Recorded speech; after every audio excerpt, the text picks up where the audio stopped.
오늘은 믿음의 여인 사라를 살펴보므로 하나님의 놀라우신 은혜 속에 저희들이 들어가기를 원합니다.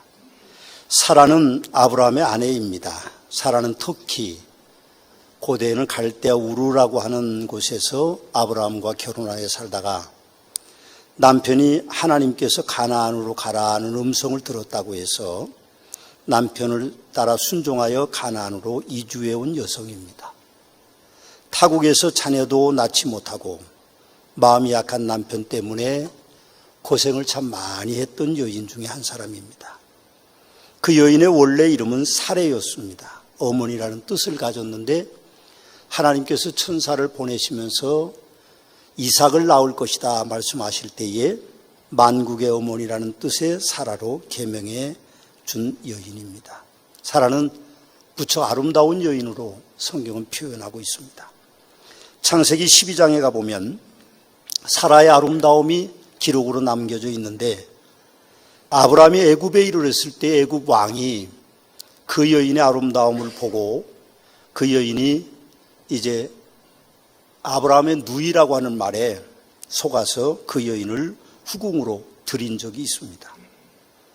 또 아비멜렉 왕이라고 하는 그랄 왕이 그 여인을 보고 반하여서 후처로 삼으려고 시도했던 적도 있는 사라는 정말 아름다운 여인이었던 것 같습니다.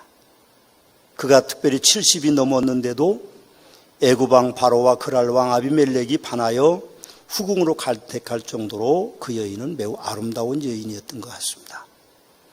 그러나 여성의 아름다움은 외모에만 있지 않을 것입니다.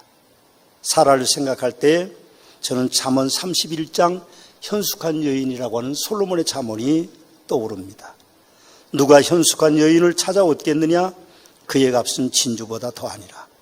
그런 자의 남편의 마음은 그를 믿나니 산업이 핍절하지 아니하겠으며 자기 집 사람들을 다 홍색 옷을 입혔으므로 눈이 와도 그는 자기 집 사람들을 위하여 염려하지 아니하며 그의 남편은 그의 땅의 장로들과 함께 성문에 앉으며 사람들의 인정을 받으며 그의 자식들은 일어나 감사하며 그의 남편은 칭찬하기를 덕행이 있는 여자가 많으나 그대는 모든 여자보다 뛰어나다 하는 현숙한 여인의 반열에 그 여인은 들어있는 것 같습니다.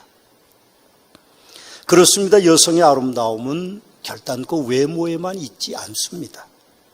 여성의 아름다움에 대하여 우리가 잊지 말아야 할 것은 시대와 국가와 문화에 따라서 그 평가의 기준들이 다르다는 것이죠. 고대의 양귀비가 아무리 아름다워도 아마 현대 남성들에게는 아름다움으로, 현대 여성들에게는 본을 받아야 되는 아름다움으로 받아들이기는 어려울 것입니다. 요즘 한국 젊은 남자들은 경제가 어려운 탓인지는 몰라도 이쁘지 않은 것은 용서가 되지만 무능력한 것은 용납이 안 된다고 하는 유행어가 돌고 있다고 합니다. 그러니까 미모는 그렇게 중요하지 않고 경제적인 능력이 중요하다고 하는 것 같습니다. 세상이 어떠하든지 크리스찬 아내는 남편에게 아가서 6장의 사랑의 노래 세레나다를 들을 수 있는 여인이 돼야 됩니다.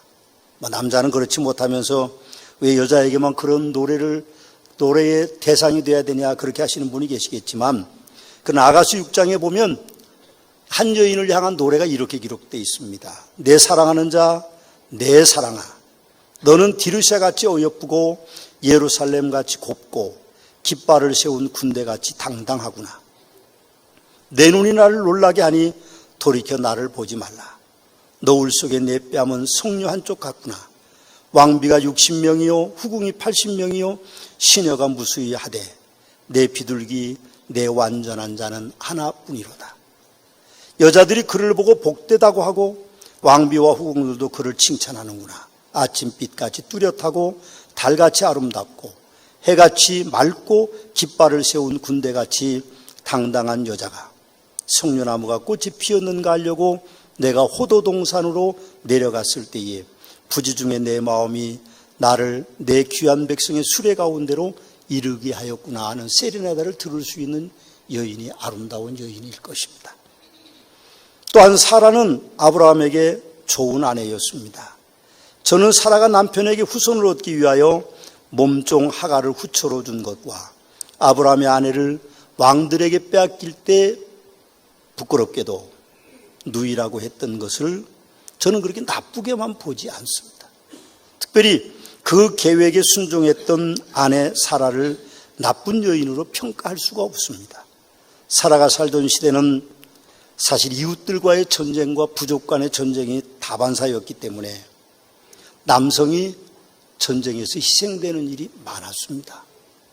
그러면 적군은 남성들은 어린아이까지 다 죽이고 여성들만 잡아가는 그런 사회였기 때문에 사실 요즘처럼 페미니스트라든지 페미니즘이라는 용어 자체가 존재할 수 없었던 시대였습니다. 저는 남성 우월자도 아니고 여성 미화주의자도 아닌 페미니스트가 아닙니다. 그 시대에 살던 정황을 우리가 바탕으로 생각해 보면 충분히 그럴 수밖에 없는 어려운 상황 속에 있었던 것이죠. 그래서 왕에게 자기 아내를 누이라고 속여야 되는 안타까운 일들이 일어나는 시대였습니다. 그 시대는 후손만이 가문과 유업을 이어가던 시대였기 때문에 몸종 하가를 이제 후처로 드리는 일도 저는 가능했을 것이라고 생각합니다. 그 시대는 힘이 없고 그래서 남편을 죽이고는 아내를 차지하는 그런 시대였습니다. 사라도 당시의 상황 때문에 아내가 아닌 그를 누이라고 하자고 하는 남편을 이해할 수밖에 없었고 스스로 그의 누이라는 명칭을 썼을 것입니다. 사실은 그는 아내이기 이전에는 결혼 전에 아브라함의 아버지 데라의 혈통을 타고난 이복 누이였던 것이 분명합니다. 사라의 남편에 대한 순종은 희생이 아닙니다. 순종은 불합리한 것 같지만 순종은 놀라운 축복을 가져옵니다. 사무엘 선지자가 하나님의 말씀에 순종하지 않고 전리품 가운데 일부를 숨긴 일을 통하여서 사울왕에게 이렇게 경고합니다. 순종이 제사보다 낫고 듣는 것이 순양의 기름보다 낫다고 말합니다. 예수님께서 십자가를 지시는 순종으로 다 이루었다라고 외치심으로 메시아의 사역을 순종으로 완성하셨습니다. 십자가를 지기 전날 밤에 예수님은 할 수만 있으면 이 잔, 내 십자가를 내게서 거두어가 달라고 그렇게 기도했지만 그분은 하나님의 뜻에 순종해서 십자가 위에 메시아로 매달리셨습니다. 충분히 6천이 더 되는 영을 동원해서 로마의 군대를 물리칠 수 있었지만 주님은 그렇게 하지 않으시고 순종하셨습니다. 여러분, 사라의 남편에 대한 순종은 결단코 희생이 아닙니다. 옳습니다.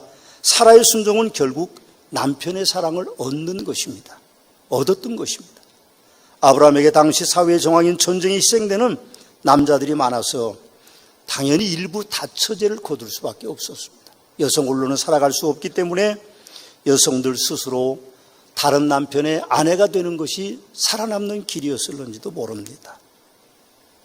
그래서 아브라함도 후처들이 많았습니다. 사라에 대한 사랑이 식어서가 아니라 당대 상황이 그랬습니다. 남자들이 많아서 일부 일처제가 이루어질 수 없었던 것이죠. 사실은 전쟁에 희생된 남자들이 많아 후처를 거두는 그 시대에도 아브라함은 사라에 대한 그 사랑은 변함이 없었습니다. 아무리 젊은 여성이 들어오고 아무리 어예쁜 여성이 아내로 들어와도 사라를 향한 그 사랑은 변함이 없었던 것이죠. 남자들이 좋은 아내를 얻지 못하고 여러 여자에게 마음을 빼앗기면 솔로몬 왕처럼 노후를 맞게 될 것입니다. 열왕기상 11장 4절 말씀에 보면 솔로몬의 나이가 많을 때에 그의 여인들이 그의 마음을 돌려 다른 신들을 따르게 하므로 왕의 마음이 그의 아버지 다윗의 마음과 같지 아니하여 그의 하나님 여호와 앞에 온전하지 못하였다라고 표현하고 있습니다. 그래서 그의 아들 르호보암에게 물려주었던 왕위가 둘로 나누어지는 비극적인 역사가 여인들로 말미암아 이루어졌던 것을 우리는 봅니다. 한 사람으로 인하여 가정이 죽기도 하고 한 사람으로 인하여 가정이 살기도 하고 한 사람으로 인하여 교회가 살기도 하고 한 사람으로 인하여 교회가 죽기도 하고 한 사람으로 인하여 심지어 국가가 흥하기도 하고 망하기도 합니다. 지난주에 우리가 아브라함에 대해서 말씀을 살펴볼 때 아브라함은 사라의 남편이었는데 그가 동굴 밖에서 천막 밖에서 세 천사를 영접했다가 그 천사들이 소돔과 고모라를 멸망시키기 위해서 간다고 하는 음성을 듣습니다. 그리고 천사가 떠났을 때에 그 성 안에는 롯이 살기 때문에, 조카 롯 때문에 그는 엎드려 기도했죠. 그 성에 50명의 의인이 있으면 멸망시키지 않겠습니까? 하나님 그러시다고 그랬습니다. 그러면 죄송하지만 하나님 다시 한번 제가 간구합니다. 40명이 있으면 어떻습니까? 멸망시키지 않는다고. 30명, 25명, 20명, 10명까지 내려갔는데도 하나님은 10명만 있어도 멸망시키지 않겠다고 말씀하셨습니다. 이미 우리가 살펴본 대로 예레미야 5장 1절 말씀에 보면 너희는 예루살렘 거리로 빨리 다니며 그 넓은 거리에서 찾아보고 알라. 너희가 만일 정의를 행하며 진리를 구하는 자를 한 사람이라도 찾으면 내가 이 성읍을 용서하리라고 하시는 것을 보면 한 사람이 중요합니다. 한 사람이 가정을 살리기도 하고 가정을 죽이기도 합니다. 그래서 우리는 조심조심 절제하면서 살 수 있는 성도들이 돼야만 됩니다. 조심하고 절제하고 신중하게 낳은 사람을 관리해야 된다는 것이죠. 역사학자 아놀드 토인비는요, 한 사람의 소중함을 위하여 남긴 어록이 있습니다. 한 사람 때문에 살기도 하고 죽기도 합니다. 한 사람 때문에 하늘 위로 붕붕 날기도 하고 한 사람 때문에 천길낭떠러지로 굴러 떨어지기도 합니다. 가장 가까이 있는 한 사람이 한결같은 믿음과 사랑으로 응원하면 그 상대편의 다른 한 사람은 바보라도 영웅이 된다는 어록이 있습니다. 그렇습니다. 한 사람 중요합니다. 여러분 한 사람이 여러분의 가정을 살리기도 하고 죽이기도 하고, 여러분 한 사람이 교회를 살리기도 하고 교회를 죽이기도 하고, 여러분 한 사람이 우리 대한민국을 살리기도 하고 여러분 한 사람이 대한민국을 죽이기도 하는 것입니다. 한 사람 중요합니다. 사라는 그 중요한 인물, 가문을 살리고 나라를 이루는 그런 여인이었습니다. 또 사라는 불신을 믿음으로 승화시킨 아름다운 여인이었습니다. 히브리서 저자는 사라의 일생에 대해서 2절만을 할애하고 있습니다. 근데 그 2절이 11절 말씀 보면 이렇게 되어 있습니다. 믿음으로 사라 자신도 나이가 많아 단산하였으나 잉태할 수 있는 힘을 얻었으니 이는 약속하신 이를 미쁘신 줄 알았습니다. 이러므로 죽은 자와 같은 한 사람으로 말미암아 하늘의 허다한 별과 또 해변의 무수한 모래와 같이 많은 후손이 생육하였느니라. 아멘. 그렇게 이야기합니다. 한 사람 사라로 말미암아 그 가정이 하나님의 놀라운 축복 가운데 거했으며 후손을 얻었고, 한 사람 사라로 말미암아 이스라엘이 오늘날 존재하고 있다는 표현으로 히브리서 저자는 기록하고 있습니다. 히브리서 기자가 사라를 소개할 때 아름다운 여인, 좋은 아내를 소개하고 있지 않다는데 우리는 초점을 맞춰야 됩니다. 오히려 그는 의심과 불신을 초월한 믿음의 여인이었다는 것을 강조하고 있습니다. 믿음으로 이삭을 얻었고 아브라함의 가정과 가문을 살리고 믿음으로 허다한 별과 해변의 무수한 모래와 같이 많은 후손을 생육하여 이스라엘을 살린 그 한 사람이 바로 사라라고 하는 여인이었던 것입니다. 성도된 우리도 사라를 본받아 의심과 불신을 뛰어넘어 초월해서 믿음으로 사는 복된 성도들이 되어야만 됩니다. 저는 책 한 권을 소개하고 오늘 말씀을 마치려고 합니다. 오늘 책은 의심이라는 제목을 가지고 있는 게리 하버마스라고 하는 미국의 리버티 대학교의 교수의 글입니다. 그는 이렇게 적습니다. 의심, 믿음의 또 다른 얼굴. 의심, 믿음의 또 다른 얼굴. 그렇게 저희들에게 단서를 하고 있는데 그렇게 되어 있습니다. 오늘을 사는 도마에게 끝이 보이지 않는 어둠의 터널 속에 있다고 말했었죠. 찬양하고 기도하는 순간에도 이 모든 것이 거시질지 모른다는 생각에 마음이 한없이 무거워진다고. 하나님과 사람에 대한 실망으로 밤잠을 이루지 못한다고 했어요.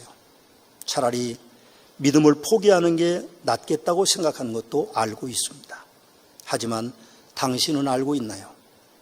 당신의 고통 속에는 하나님을 애타게 바라는 믿음의 또 다른 얼굴이 있다는 걸, 마치 중심으로 갈수록 심하게 흔들리는 다리 같아서 흔들림이 심할수록 불안도 더하지만 그건 몇 발자국만 내디디면 바로 그분의 손이 닿는 곳에 이미 가까이 와 있다는 증거가 아닐까요? 다시 목적지를 향해 꿋꿋이 서보세요. 다리 이편에서 언제나 당신을 바라보며 마음 아파하시는 그분의 마음을 느낄 수 있을 겁니다. 기도하시겠습니다. 이제는 우리 주 예수 그리스도의 은혜와 아버지 하나님의 극진하신 사랑하심과 성령님의 감화, 감동, 역사하심의 은총에 오늘 의심과 불신을 뛰어넘어 가정을 살리고 나라를 살린 사라와 같은 믿음을 갖기를 원하는 서문학교의 성도들 위해 믿음의 하나님으로, 승리 하나님으로, 축복의 하나님으로 함께 계시옵기를 축원하옵나이다. 아멘.